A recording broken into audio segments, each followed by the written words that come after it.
Annual Judith A. Shinogle Award Lecture. And this award was established by the family of Dr. Shinogle to recognize a student whose research exemplifies the scholarly rigor and health policy focus of Judy's work.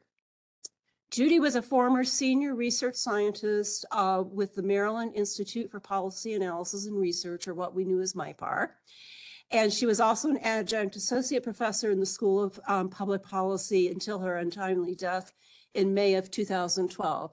So I will say, actually, there were several students, including some students still in the program. Judy taught a wonderful course for us on, similar to the one that Zoe teaches on meanings and measurements related to health disparities, and use that as they move forward with their research.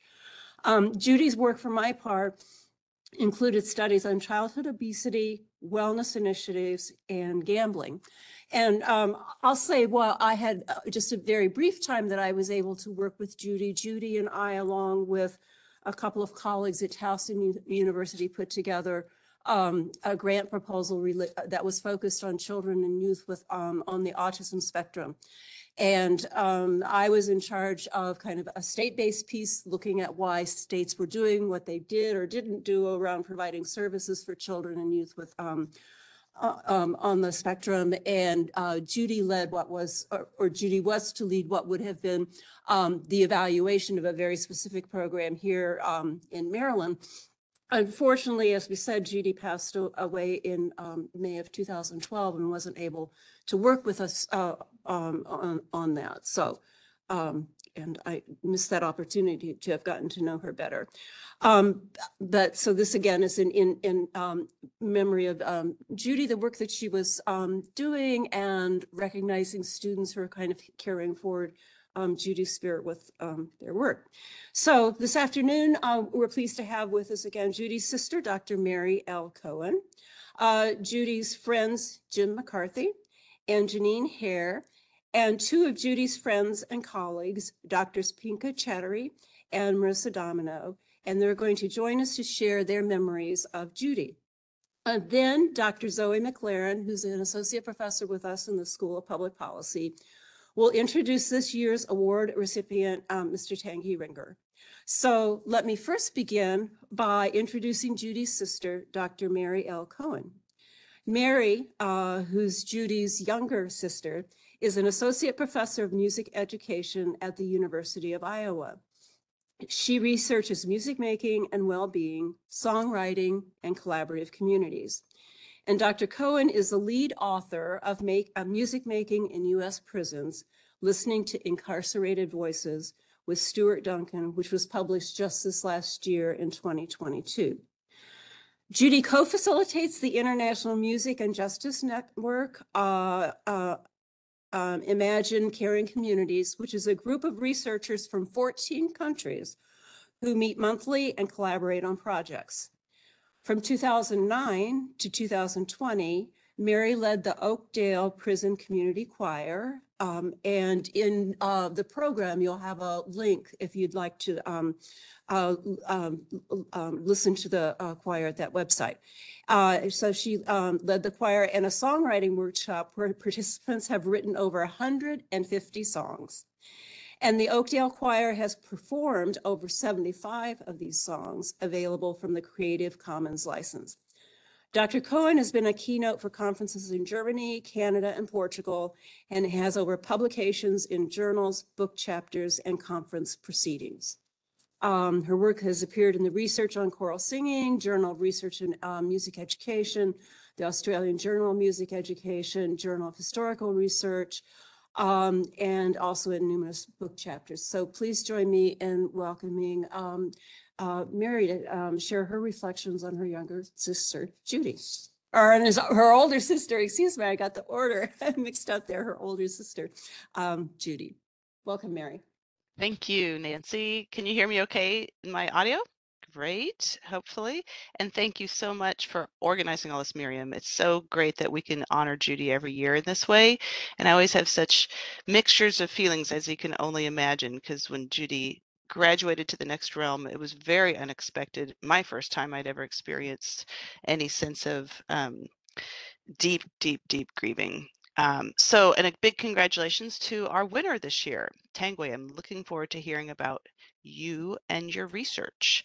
And just hello to my sister Linda is on the call, and my mother Louise is on the call. So very grateful they could connect. If I thought I had this all set up, but let me close out a couple things so I can get to the right page. So I made a couple little images to share, but when I look at my sharing screen, I don't see the right. I don't think that's going to share the right thing. So as Nancy mentioned, I am the youngest in our family. We've got there were 6 children. My oldest sibling, Linda, is 16 years older than me. Then it was 1 year apart, 1 year apart, 1 year apart, 5 years, 5 years. That was Judy, and then me.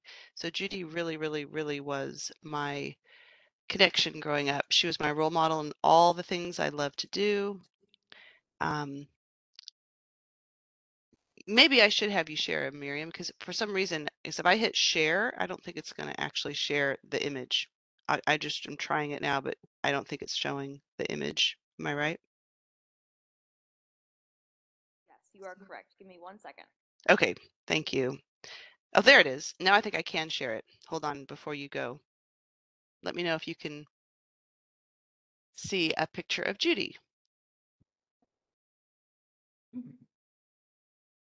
In your Cisco login page. Oh, that's lovely. Nothing like Probably. that. I've got all these different monitors. This is something Judy would love, having a little call it a Three Stooges glitch here. Hide floating window. Gosh, I'm so used to Zoom and WebEx. It's just slightly different. So let me stop sharing and then ask Miriam to go ahead and share, unless I could try one more time. But I have a feeling if it didn't share then, it's not going to share now. Tell me if do you see Judy's picture? We still see your browser with the. Good job, Mary. You're consistent though. We like that. Thank you, Marissa. So there we go. Miriam is helping out. Thank you, Miriam. Okay, so I made this very simple some brief images of Judy. Judy, as you know, loved her German short-haired pointers. That's Judy with Siegfried. And the next picture is Judy with Brunhilde.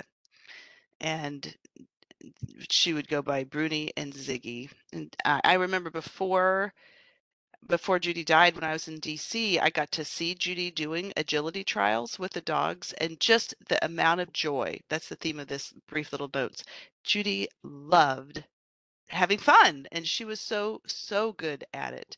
She found a good sense of balance between when things were stressed, let's just go out and celebrate. So there's a few more pictures of her with her dogs. There is, and the dogs won a lot of medals in their good work. There is, you can just see the look of joy on her face with the dogs. And there she is again. Look at that smile. Just beautiful. And the last few pictures, I just went briefly through a scrapbook last night and found a couple. This is from when Judy was a young girl. You can see again that beautiful smile on her face. And when we were growing up, this one we'll pause for a little bit. That's Judy with the dog, her first dog, Deja Vu. It was a German short-haired pointer that she had in high school. And this was a picture from a 4-H fair in Wichita, Kansas. So Judy took Deja Vu and did showmanship with the dog, with Deja Vu. Where's the name Deja Vu from? Well, my brother Bob used to have a bar in Columbia, Missouri. We had the dog for quite a few days, not quite sure what to name it, and then someone thought of naming it after the bar. So Judy's first dog is named after a bar named Deja Vu, went by Deja for short.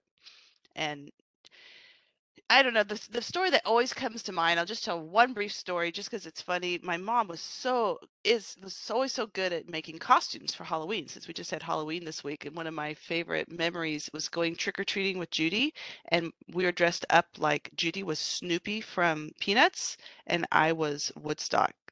And we just went through the neighborhood, and I'll never forget, we stopped at one person's house, and this woman, I don't think was very familiar with Peanuts characters, because she goes, "Oh, how cute. It's a ghost and his brother." And I just thought, oh, that was like, we just said thank you for the treats and went on our way.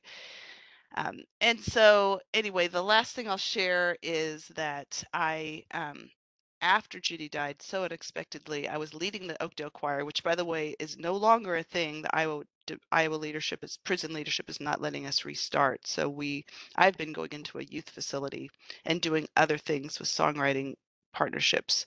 But I did write a song because the week after Judy died, there was a celebration of Judy's life at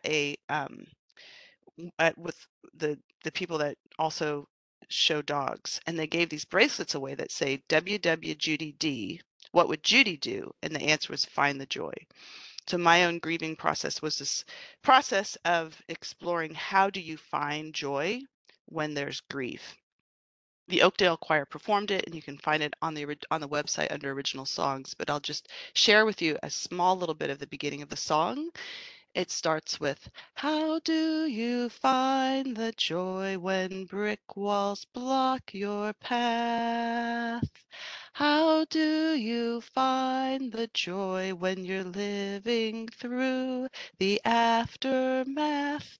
And the chorus goes on to ask the question, where is the joy? And that was really the theme of the song. And I wrote out all these things about joy is rooted in compassion. Compassion comes from love.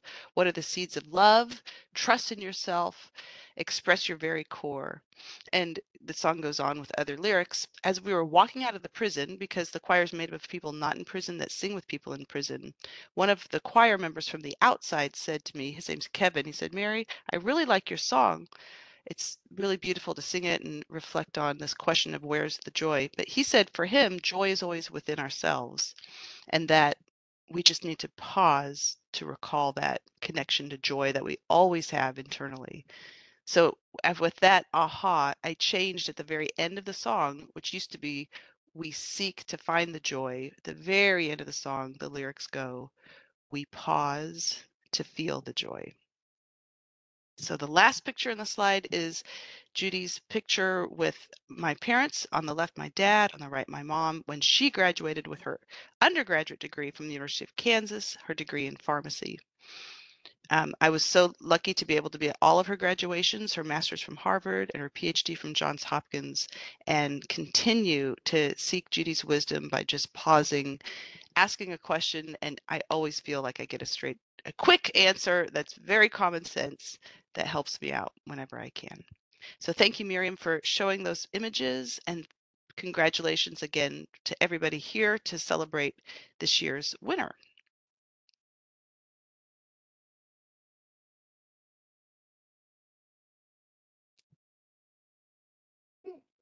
Thank you, Mary. So now I'm going to introduce James McCarthy, who's a friend of Judy's. He's going to offer his lecture.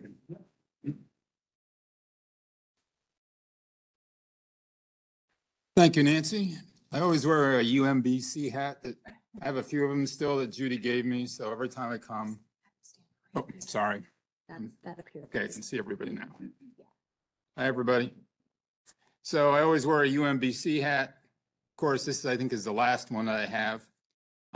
These all went, UMBC decided one time to go from like Adidas to Under Armour or something. They switched to it was.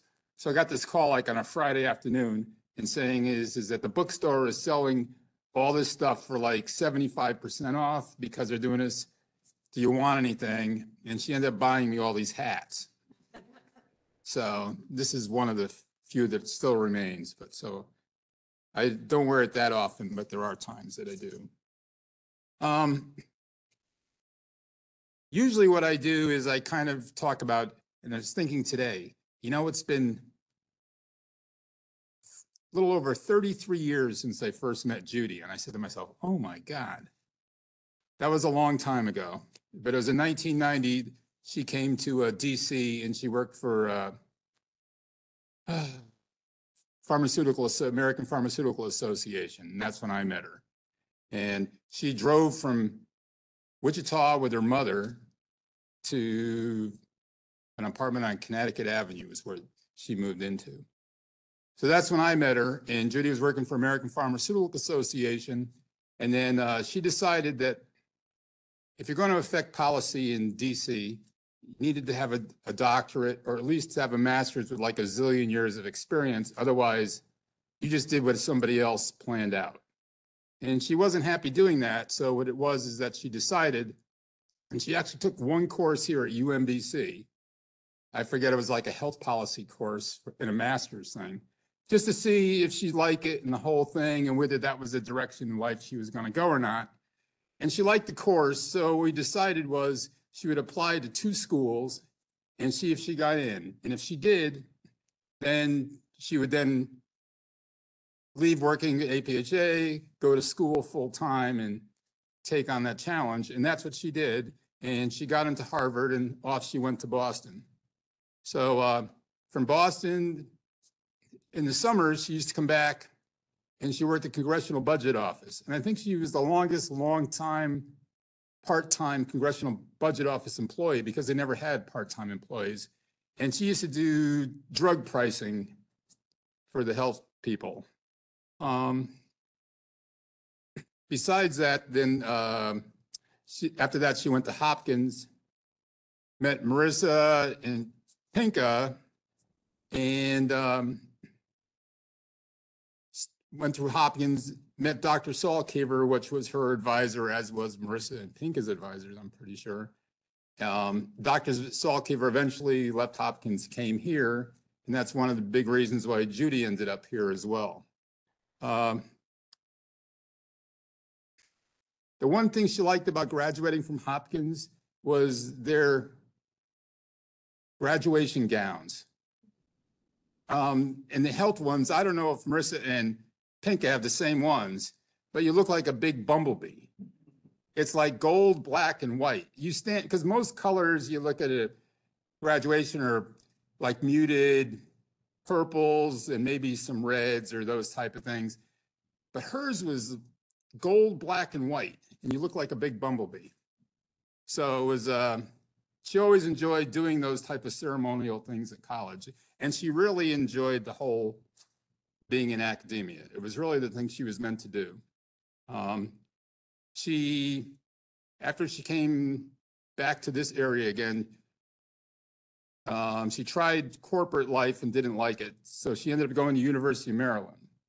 But we knew that was not the right thing for her. For the first day she went to the University of Maryland, she's moving her stuff into the health building, which was also the athletic building. But she didn't know that at the time. So as she was coming to get like her second bunch of stuff out of the car, this guy pulls up and starts yelling at her that she's in his parking place. That happened to be Gary Williamson, who was the NCAA basketball coach that won the NCAAs. So, but it didn't have a sign or anything. It was just like known that this was hers, but she just took it. So anyways, that was kind of, things didn't work out well at Maryland as far as those type of thing goes for lots of other reasons, not just Gary Williamson, but so she had an opportunity to come here, which she did. And when she came here, it just all worked for her. She really enjoyed working here. She was very fortunate in the number of grants that she had. She was able to get some NIH grants that still went on after her passing on, which was too bad, but that's, she was very successful at that. She really loved doing it. And it also gave her time for her dogs. She used to bring her dogs up here.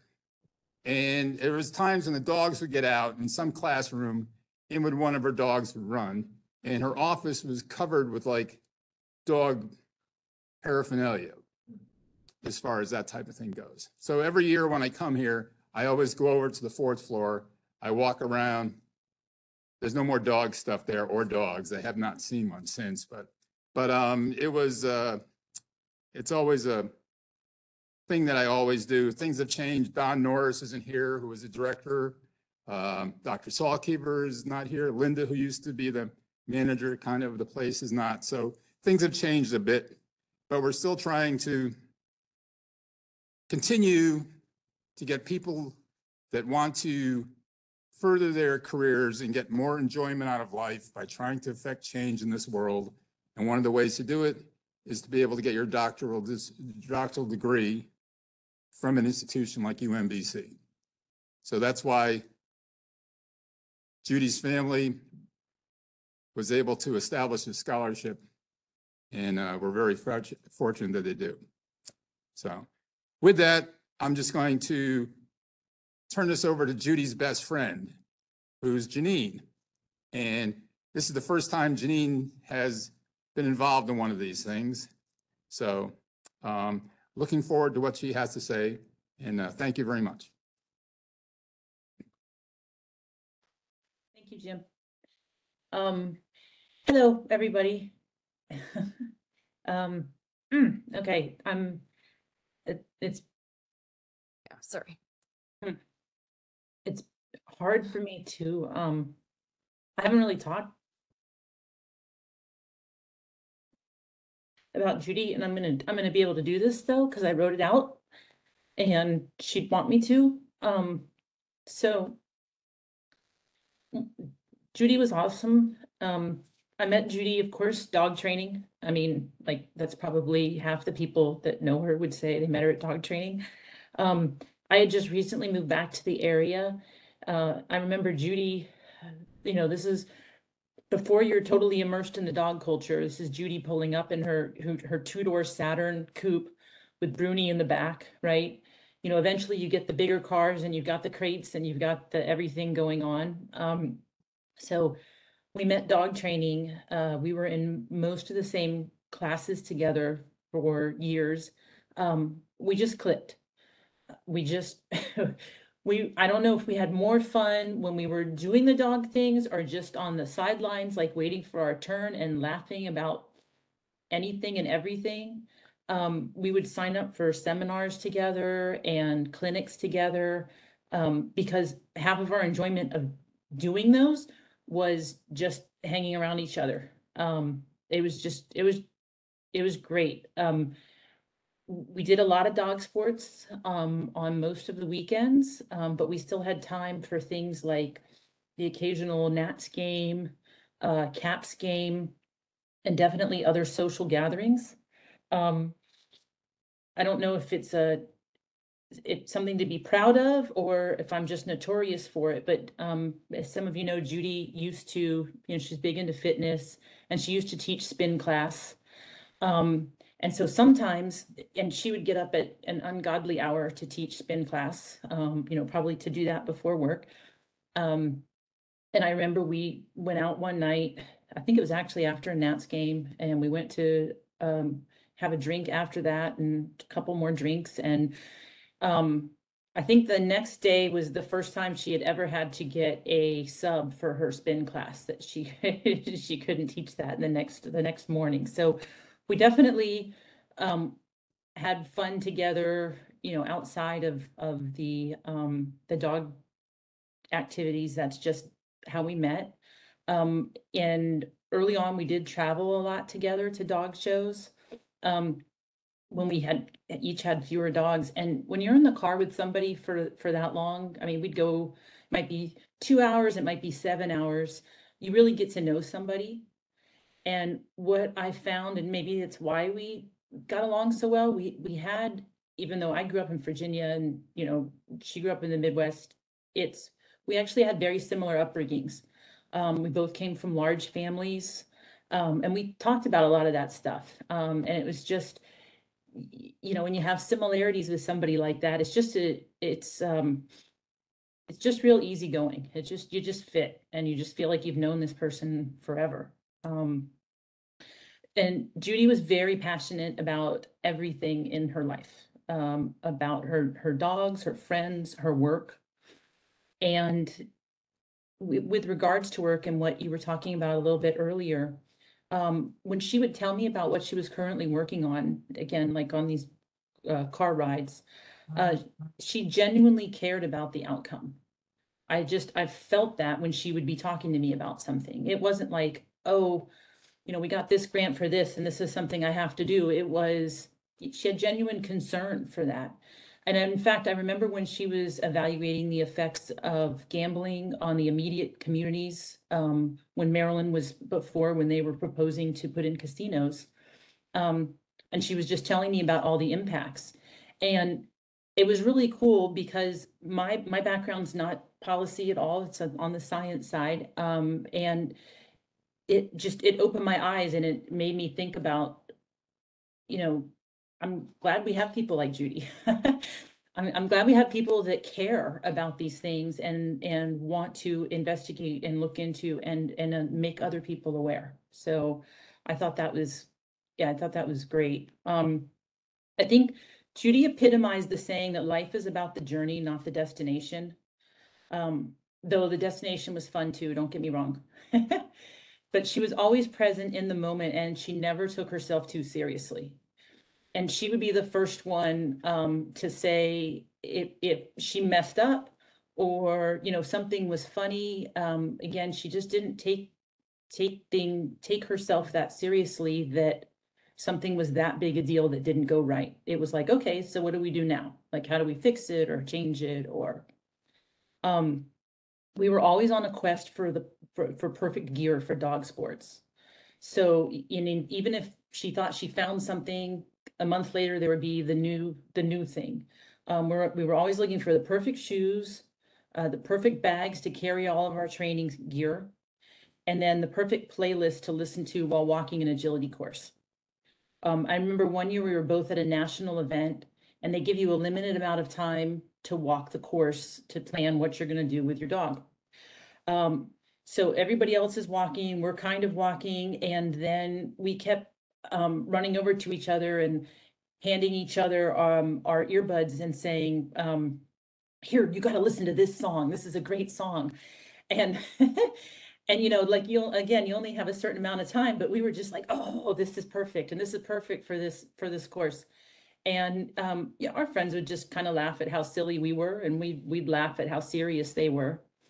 And I feel like too, Judy, she chose to see the positive in situations. I remember she had to spend one Christmas in the hospital. And here it was in DC, and I sent her a huge floral arrangement. It was shaped like a margarita to cheer her up. She was telling me that her roommate in the hospital, the one sharing the room, was someone that she felt like kept trying to compete with her for being the most miserable there. So if Judy would say something, then all of a sudden the roommate would say something. So we, you know, she just said it's a little humorous. My husband and I stopped by on Christmas to visit her. And when I asked about the roommate, she pointed smiling to the floral arrangement that she had conveniently put on the table in between them that completely blocked her view of the the roommate. And we laughed about that one for a while. Oh, and also the unwanted Christmas caroling that year that came in to the hospital room. So Judy would she would go along to get along, but if she didn't want something or if something wasn't right, she would stand up for that. The unwanted Christmas caroling, I think they just thought she'd give in and they kept trying to hand her the sheet of the songs they were singing. And it was just funny. She just, she kept refusing that. And then eventually they got the hint and kind of went on their way since we were visiting. So yes, this has been good for me to talk about Judy because it's been really hard. One of the things that happened with Judy's passing is that my daughter was born 2 days before, and we were texting and everything like that. You know, she was saying congratulations, and that's just one of the things that she never got to meet her. And Judy loved kids. Like her family, like she would tell me about her I remember one nephew that she would tell me about that competed in the barbecue competitions. Like she was so proud. So that was just so awesome. And I don't have anything as far as to put on the screen. I'm going to hold it up so hopefully everybody can see it. But this is just, can everybody see that picture? Yeah, of Judy. So I have this picture up in the house. And then I also have these two keychains up in the house. These are Wile E. Coyote. So we were on a team together with our dogs, and we called ourselves the Looney Tunes. And we got these keychains and we put them on our bags. And we never took those off our bags. And I do have Judy's. There's a little bit of wear and tear. I think Siggy might have gotten a hold of this one at some point. But I pass by these things every day, and it reminds me of Judy every day. And I'm so grateful that I met her, even for the to me short time that I got to be her friend. She had such an impact, and she was like no other. I think this is awesome that this scholarship is in her name. And I want to say congratulations to the winner of this. And I think it's a great thing to do, and annually. And thank you. I just want to say thank you for letting me speak.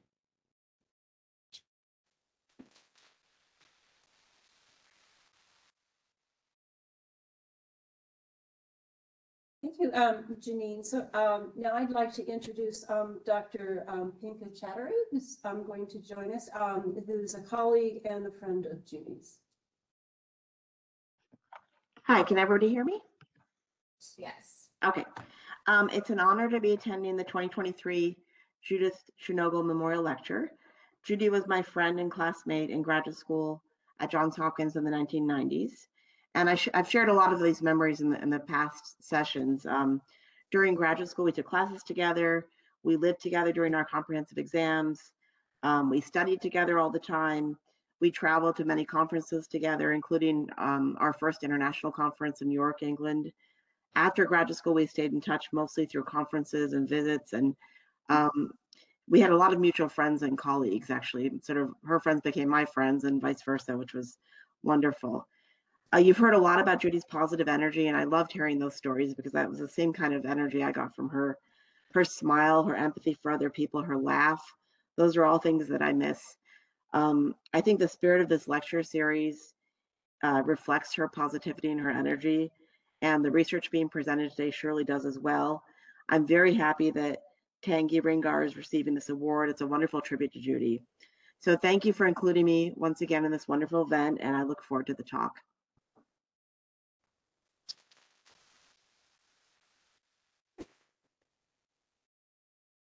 Hi, I guess I'll round out reflection. So Marisa Domino, I'm zooming in from Phoenix, Arizona. And I just want to thank UMBC for hosting this award event. And again, congratulations to the award winner. I look forward to the talk as well. It's so nice to be here among so many of you who respected and loved Judy. Mary, it's always striking to me how much family resemblance there is. So it's lovely to see your smiling face on Zoom because it reminds me so much of Judy. So like Pinka, I knew Judy in graduate school. We were in the same PhD program at Johns Hopkins, and always have fond memories of being with Judy.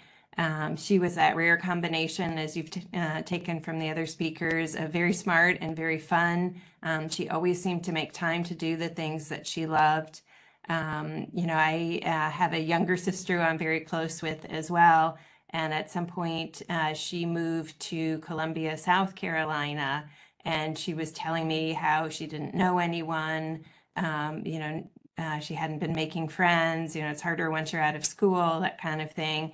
And so I went to visit her, and it was actually at the same time that Judy was living in Columbia, South Carolina. And so I introduced the two of them, and they also hit it off. And I just felt so much better because I knew she would have such a great friend she could rely on and hang out with. So, it was just exactly the point Pinka was making. It was just very easy to have, lots of intersecting social networks with Judy, just because, everyone she met, she was, just a lovely, genuine person too.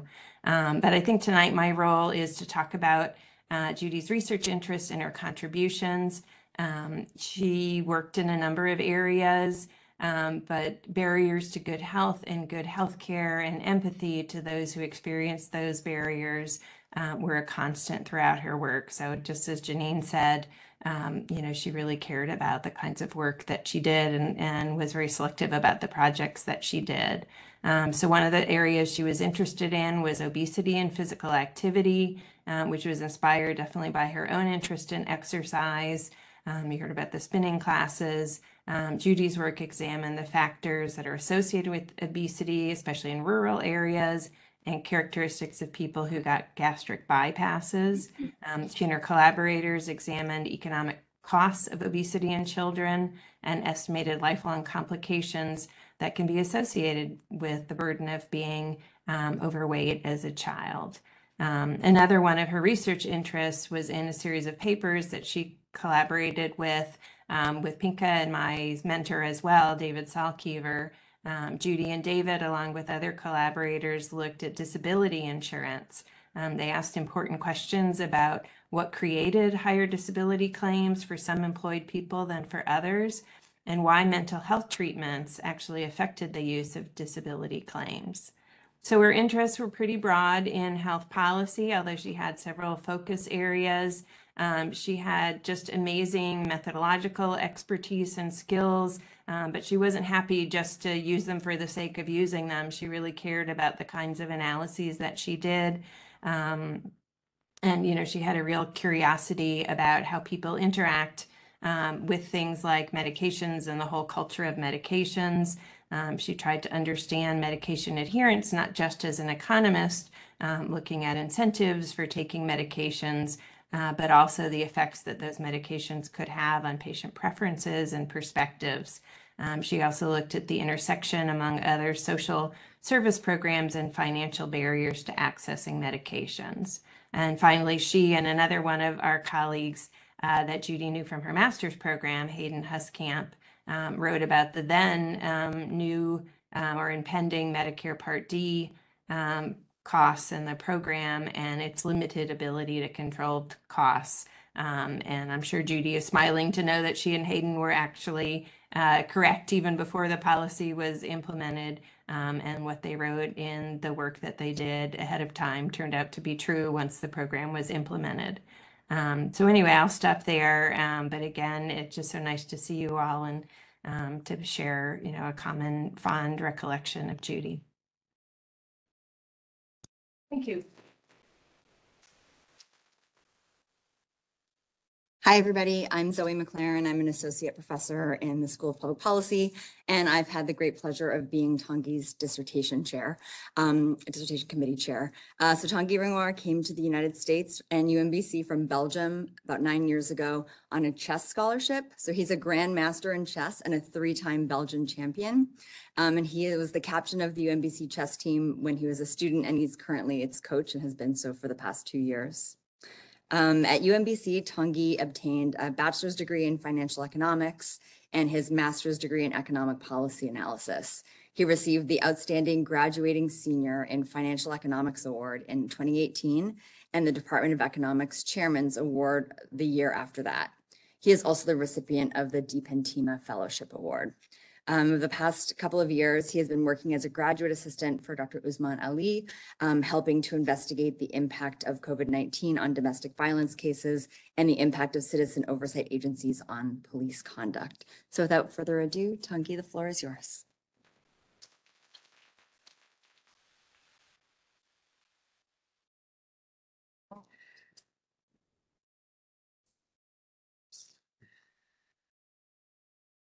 So thank you, Dr. McLaren, for that introduction.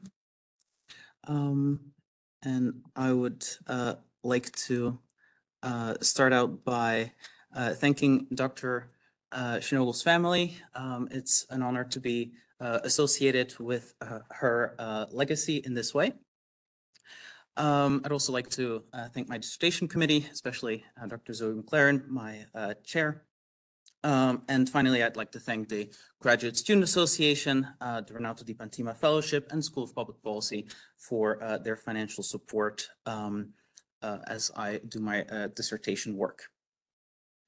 So my dissertation research is titled The Growing Influence of Hospital Market Concentration, Impacts on Quality, Profitability, and Medicaid Expansion.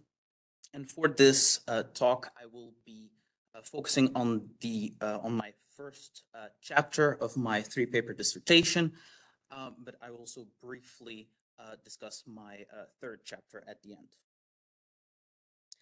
So the first chapter is titled The Impact of Rising Hospital Market Concentration on Healthcare Quality, Evidence from Patient Survey Data and Readmission Rates.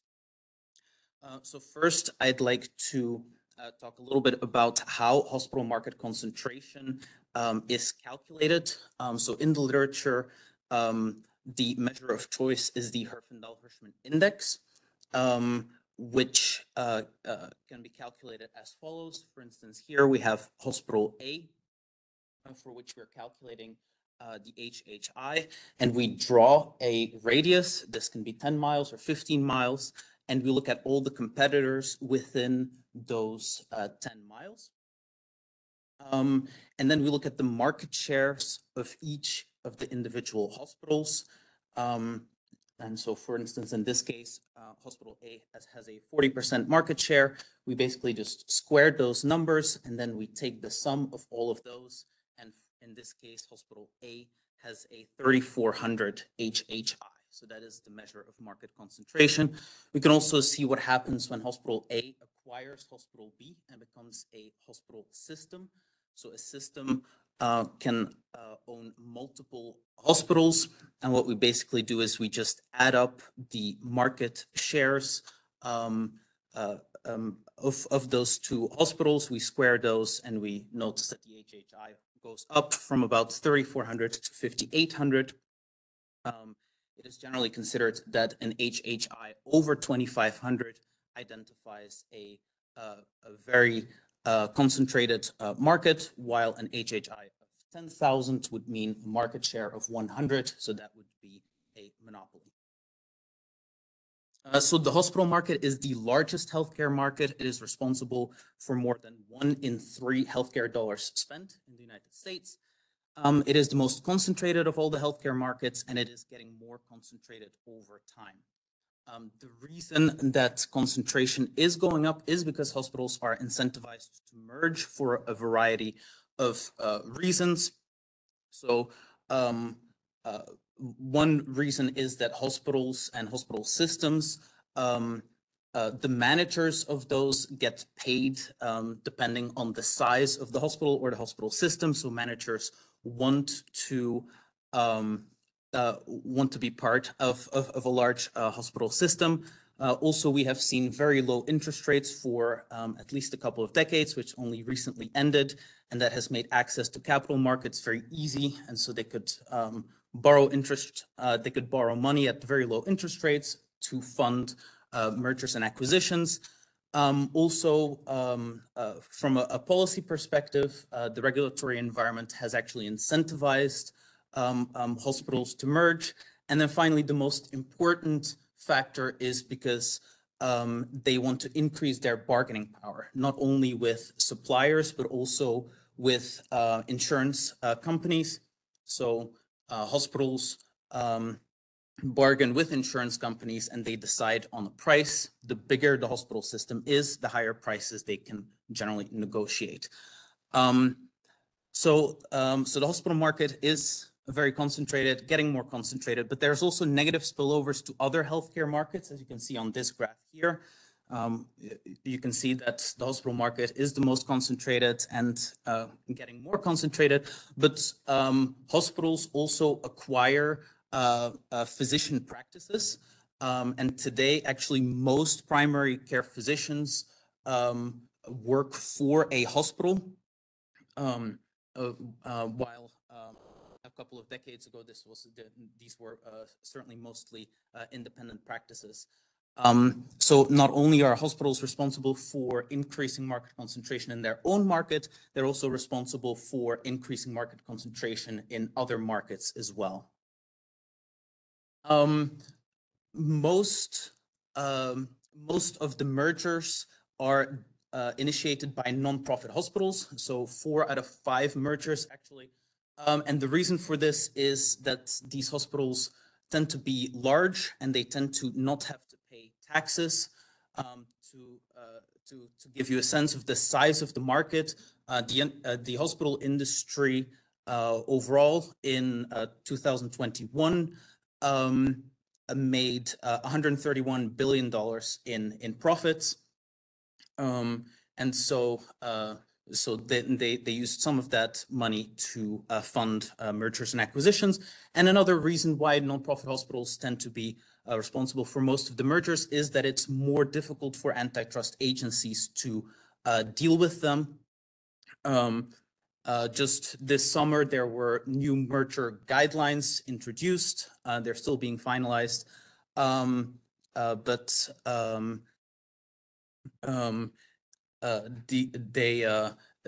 these new guidelines will change the landscape and will hopefully make it more difficult for both hospitals to acquire other hospitals, but in particular physician practices. And there's also a focus on the monopsony power of hospitals, which is actually something that Dr. Shinogle herself discussed a little bit in a paper in 2005. And I can talk more about the policy and antitrust things after the presentation, if anyone is interested. So most of the research that looks at market concentration looks at its impact on price. And microeconomic theory tells us that when a company has market power and it is offering inelastic products or services, then they increase their profits by increasing the price. And we know that prices tend to be higher in more concentrated markets, and after a merger, prices tend to increase. And this is important because each year, half of Americans postpone or forego needed healthcare due to cost. And this contributes to the fact that the US has lower life expectancy, higher rates of chronic disease morbidity, and just generally worse health outcomes. And this is despite spending 3 times as much as the OECD average on a per capita basis. When looking at the impact of hospital market concentration on quality, which my paper focuses on, there has been some mixed results in prior research. There has been some research that has shown lower patient satisfaction scores and higher mortality rates at higher levels of market concentration. But a recent systematic review found no relationship between hospital market concentration and quality. Together with Tim Brennan, Dr. Tim Brennan from my dissertation committee, I created a model that expands on the basic microeconomic model of a profit maximizing firm. So in the basic model, a profit maximizing firm chooses a price level to maximize its profits. But in this adjusted model, they need to choose both the price and the level of quality provided at the hospital. With some math, we reach those 2 equations that this profit maximizing firm would have to solve to get to their optimal level of price and quality. And there are multiple things that we can learn from this model to estimate hospital behavior in both concentrated and competitive markets. The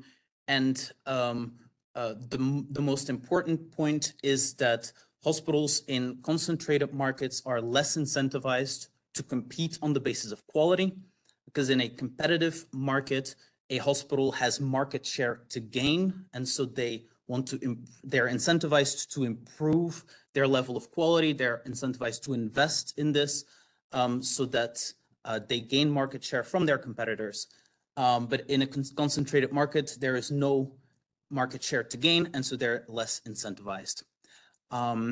I discussed a practical example of this in a paper for Dr. Johnston's class, which I mentioned because he was, I believe, the first Shinogle Award recipient 10 years ago. So for to measure quality, I use two measures. One are patient satisfaction scores that I obtained from the Hospital Consumer Assessment of Healthcare Providers and Systems Survey.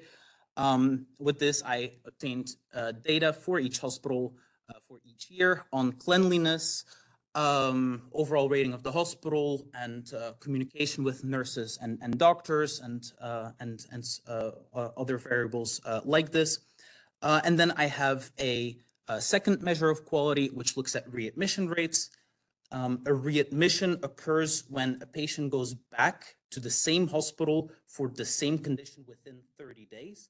And so this is indicative of poor quality care. However, not all readmissions can be avoided.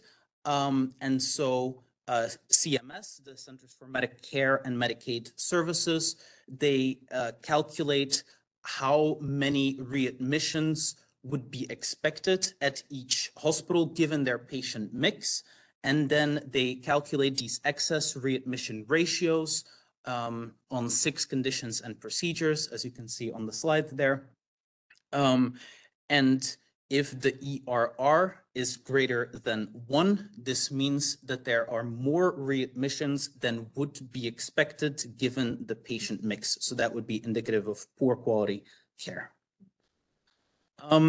The data I use come from a variety of sources, including the National Academy for State Health Policy Hospital Cost Tool 2.0, Medicare cost reports, income data from the IRS, demographic information from the census, and I have data for 10 years from 2012 to 2021.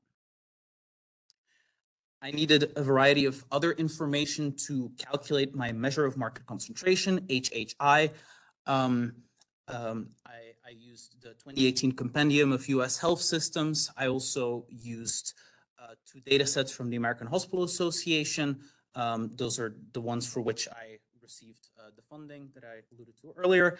And then I also used hospital websites and news and press releases to fill in the gaps. And then I obtained geographical coordinates from the AHA dataset, while the remainder were geocoded. These are necessary because I need to figure out for each hospital who the competitors are within a 10 or 15 mile radius. And I made these calculations in Python. Prior research has generally looked at either a fixed effects methodology or an instrumental variable approach. And the reason for that is that it is very difficult to compare hospitals. One good example of this would be that it turns out that better quality hospitals tend to treat sicker patients. So a hospital that provides very high quality care might have higher mortality and higher readmissions, but in reality, they are providing better quality care. It's just that they treat sicker patients. And so it's tough to compare hospitals. And so this is why I used a fixed effects methodology to look at within hospital variation over time. The coefficient of interest here would be beta 1. So that's the coefficient on hospital market concentration, HHI, while the dependent variable would be one of my quality metrics that I talked about earlier. And one thing to note here is that this model and this data set does suffer somewhat from attenuation bias, which means that it might be difficult to find a statistically significant coefficient on HHI. And the reason for this is that hospital market concentration changes very little from year to year, especially for rural hospitals, which tend to be monopolies. And so if you're trying to look at what the impact is of a change in hospital market concentration, if there's very little variation in hospital market concentration, it might be very difficult to figure out the true effect, the true impact. So here are my results for my first quality measure, which are the patient survey data. we noticed that 7 out of the 8 metrics are statistically significant and negative. For my readmissions data on measures such as pneumonia, heart failure, acute myocardial infarction, we see that the coefficients are insignificant. However, if we exclude rural hospitals, then I did find significance on excess readmission ratios for hip knee arthroplasty. Prior research, some of it has excluded rural hospitals because of this attenuation bias that I mentioned earlier. These hospitals tend to be monopolies, and so there is generally no change in hospital market concentration, and so it can constitute some noise when looking at the impact of a change in hospital market concentration.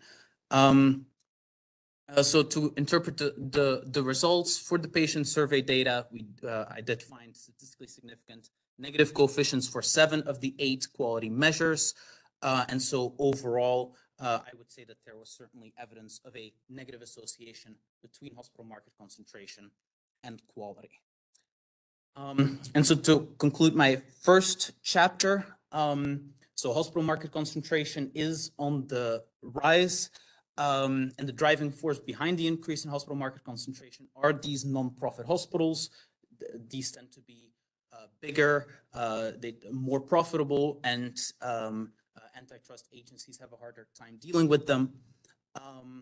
Prior research has shown that higher concentration is associated with higher prices, but the impact on quality is less clear.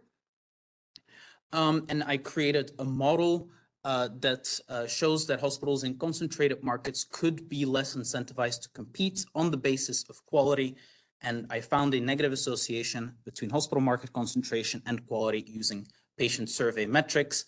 And I would say that even though some prior research found insignificant results, I would say if we examine the literature holistically, that we can say that there is evidence of a negative correlation between hospital market concentration and quality.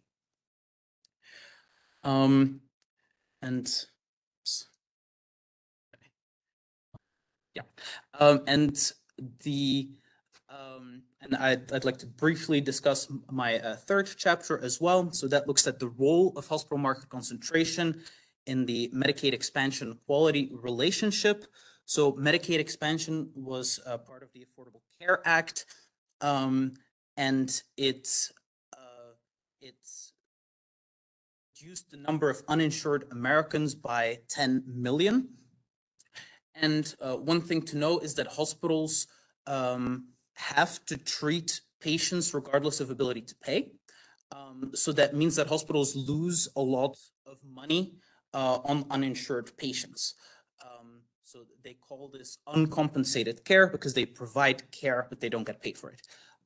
So hospitals saw a large reduction in uncompensated care after Medicaid expansion, and this has improved hospital finances a lot.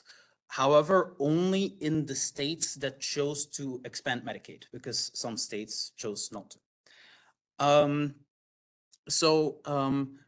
Previous research has focused on the impact of Medicaid expansion on hospital quality. And there were some inconclusive results, but overall, I would say that most research, that there is consensus that Medicaid expansion improved hospital quality overall. However, I have a hypothesis, and that is that hospitals in competitive markets directed their increased profits from Medicaid expansion towards processes and equipment aimed at enhancing quality. So basically, hospitals in Medicaid expansion states have a lot more money, but if a hospital is located in a concentrated market, they are not incentivized to invest a lot of money in processes and equipment that could improve quality over time because they don't have any market share to gain. But if you're in a competitive market, they care more about their reputation. They want to gain market share from their competitors. And so they're more incentivized to invest. And this should translate in improved quality over time. So the goal is to investigate the influence of hospital market concentration as a moderator on the relationship between Medicaid expansion and quality. For the methodology, I used the fixed effects methodology with an interaction term, post times competitive. Post means that it's after, so that the hospital is located in a state after Medicaid expansion, and competitive means that it is a hospital located in a competitive market. Here I focused on urban hospitals, and I think the argument is a lot easier here compared to the first chapter. Rural hospitals tend to be unprofitable because hospitals have very high fixed costs.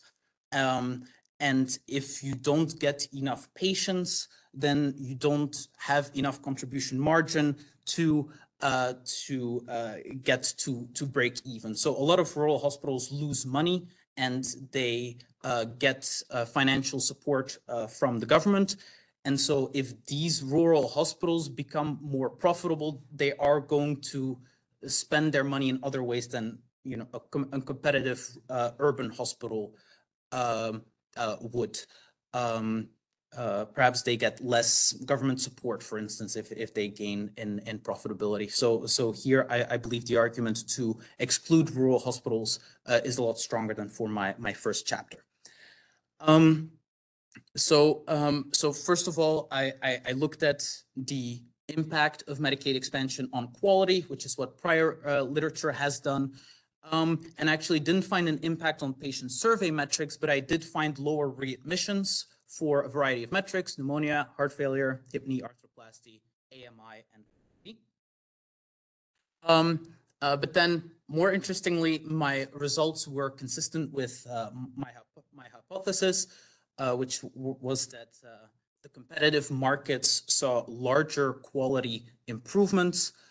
So the reduction in readmissions was greater for heart failure, hip knee arthroplasty, and AMI, while interestingly, some coefficients also turned significant on patient survey metrics. So it might seem when you look at the data overall that Medicaid expansion did not improve patient survey metrics, but if we focus on the competitive hospitals, then patient survey metrics did actually improve. And so overall, I believe that Medicaid expansion improved quality and profitability at hospitals. This is what prior research has found as well. And then my contribution would be that hospitals in competitive markets saw larger quality improvements compared to hospitals in concentrated markets. And I believe this is because they are incentivized to compete on the basis of quality. So they invest in processes and equipment aimed at improving quality. And so overall, my dissertation research summarized would be that hospitals in more concentrated markets tend to be more profitable. That's my second chapter, but mergers risk reducing quality of care and risk reducing investment in quality, improving processes and equipment. So thank you very much for your attention, and please let me know if you have any questions.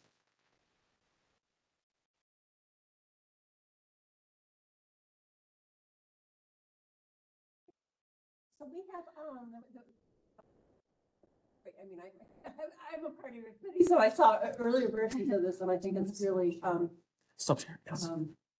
interesting and important work. So we do have time for a few questions. If we have some questions from anyone in the audience. I've noticed more and more that hospital centers have begun partnering with universities.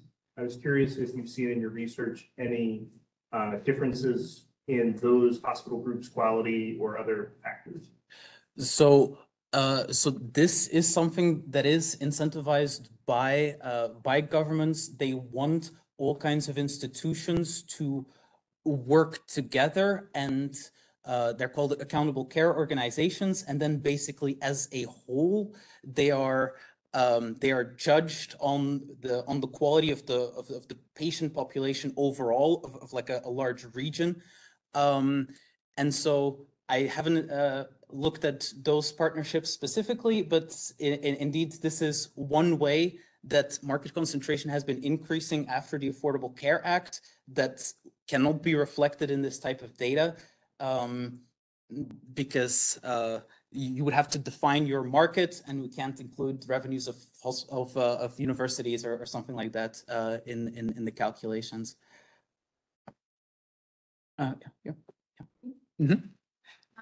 Great work, Tanguy, and I might have heard an earlier version of where you started with this work, and we were in Dr. Miller's class a year or two ago. So I have two questions, but I'll start with just one if there are other questions.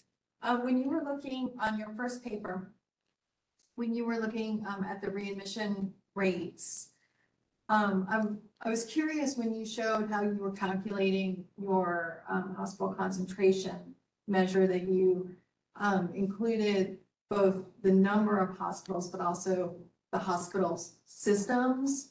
And I'm wondering if that could make a difference when you're looking at the hospital, at the readmission scores for hospitals, whether they're a single hospital in a concentrated area or not a concentrated area, versus being a system in a concentrated area versus a not concentrated area for readmissions. Because I'm sure, as you know, that readmissions are largely driven by lack of follow-up care and coordinated care post-discharge. So I'm wondering if you looked at that at all. Yeah, so the calculation of HHI is actually entirely done on the system. These days, there are very, very few independent hospitals left, because those are the first ones to get eaten by the larger entities. There are still some left, but for calculation purposes, we just give them a random name of a hospital system. Whether they are an independent hospital or they are a system, the calculation of HHI would not change. And as it relates to readmissions, one downside of using readmissions is that it only looks at a single hospital. Even if they go to a hospital that is part of the same system, it would not get counted. So a readmission is only when you go back to the same hospital. So one criticism would be, let's say, a hospital buys a physician practice and the patient says, oh, I just went to this hospital, but I'm still feeling sick. And then the physician actually works for that hospital, and then that physician would be incentivized to say, how about you go to this different hospital? And then the hospital doesn't lose money from penalties for a readmission. It would not be counted as a readmission. Or you had a second question, or? Yeah. Well, if there are other questions, I'll come back. Okay. Mine was kind of a segue on you and then just discuss. So in like slide 30, you were talking about. Oh, let me maybe. Because of poor treatment. That's not always true. There are so many other factors that come to play, which somebody comes back into the hospital. It's nothing to do with the poor treatment from the caregivers. And then again, like this small comment, then again, like what you said about the readmission to go to the same hospital, or the hospitals don't admit them.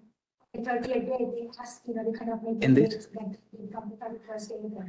And The question is, why do you pick these 6 conditions?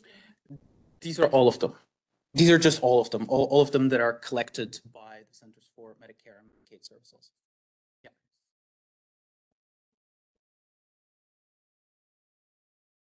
Yeah, and indeed, as you mentioned, like the 31st day, there was there's also something called 30-day mortality, and there was a big scandal, I think a few years ago, in which a physician, like a patient had died, and they didn't want to call death, and apparently the patient had turned black, and like it was really bad, but the physician didn't want to call death until day 31st, day 31. So that there are certainly negatives with this measure. Yes. I'm Jamie. Great job, by the way. I really like your presentation. Thank you. I just wanted to add that my research that I did a while back, researching the organ shortage, I found that the biggest barrier to access was not age or gender, but it was actually regional location, because the logistics of each hospital is very different, especially once you get into rural areas. So if you live in a more rural area, your odds of getting a kidney transplant were radically different than if you simply lived in a different geographic location. Yep. So the motivations for, my thought is the motivations for rural hospitals slightly different than those for more concentrated areas, because you're serving a much broader population. You need to have a CT scan, right? Where it's not as imperative for a more concentrated hospital to have, I mean, should for the bottom line, but it's for a more rural hospital that has to serve a much broader area. I mean, that's also why their motivations are slightly different. You know, investing in more kinds of stuff to kind of like help serve a broader population area with a broader range of issues.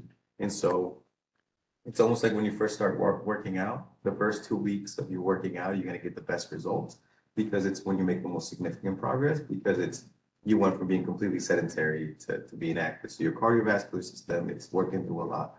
And so I just food for thought for thinking about maybe some of the motivations behind rural compared to more densely populated areas. Yeah, it's an interesting point, and it's also indeed related to why a lot of research excludes rural hospitals, because they are different in so many ways. They provide lower quality care in general. They have fewer resources, for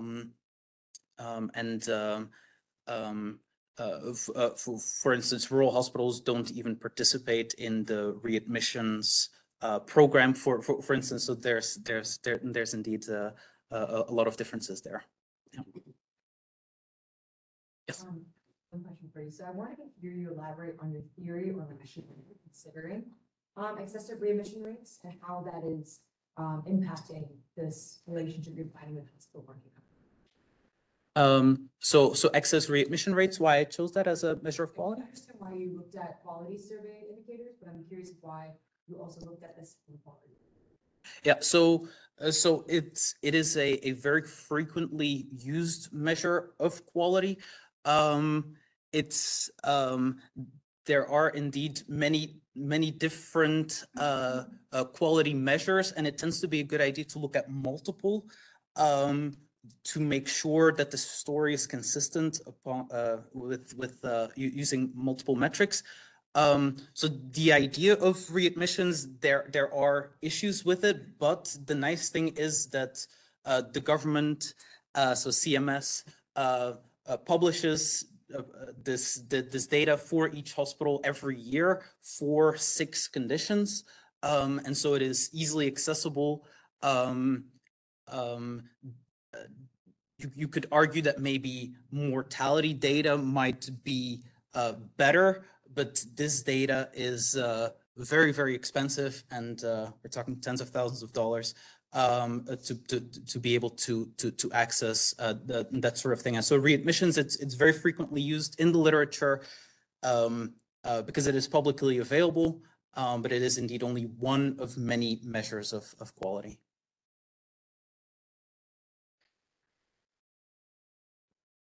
Yes. So what's the difference between excess readmission and just readmission? Like, how do you find that it's an unnecessary one?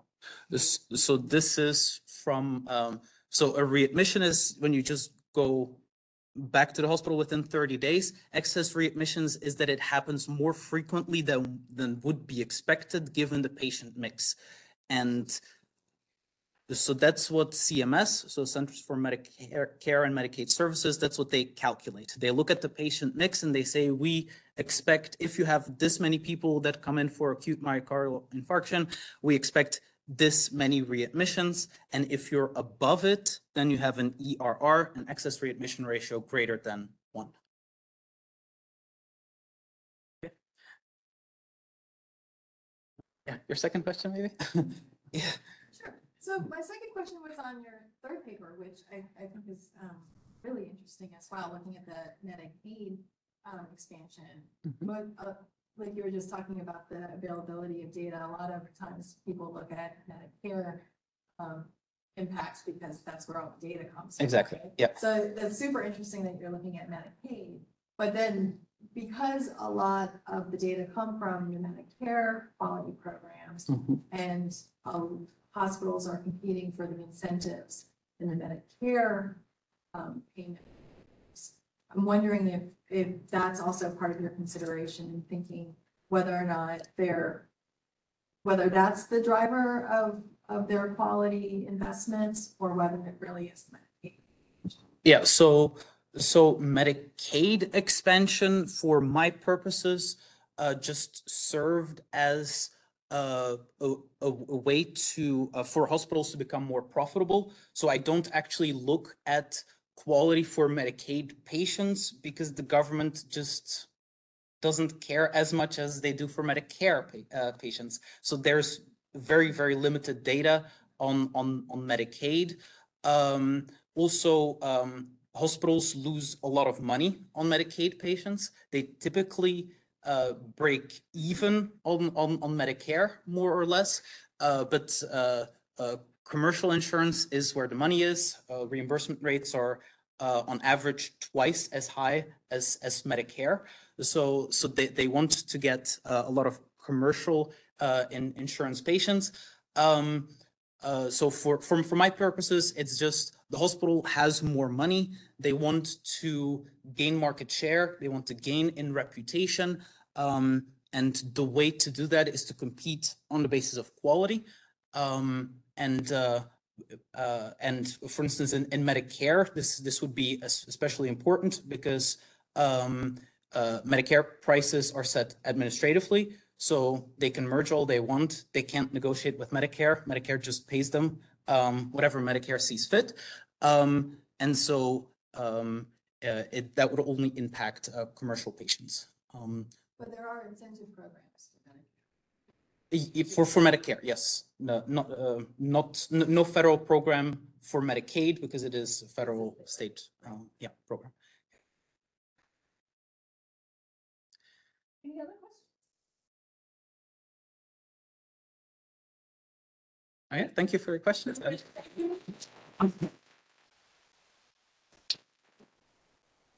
So again, I want to thank you. I want to again express our sincere appreciation to the Shinogle family who's funded this fellowship that helps us recognize students who are doing research in areas that Judy conducted her research in. I want to thank everyone who participated this afternoon. Thank everyone who attended, and we now have a reception for you. So thanks again. Thank you.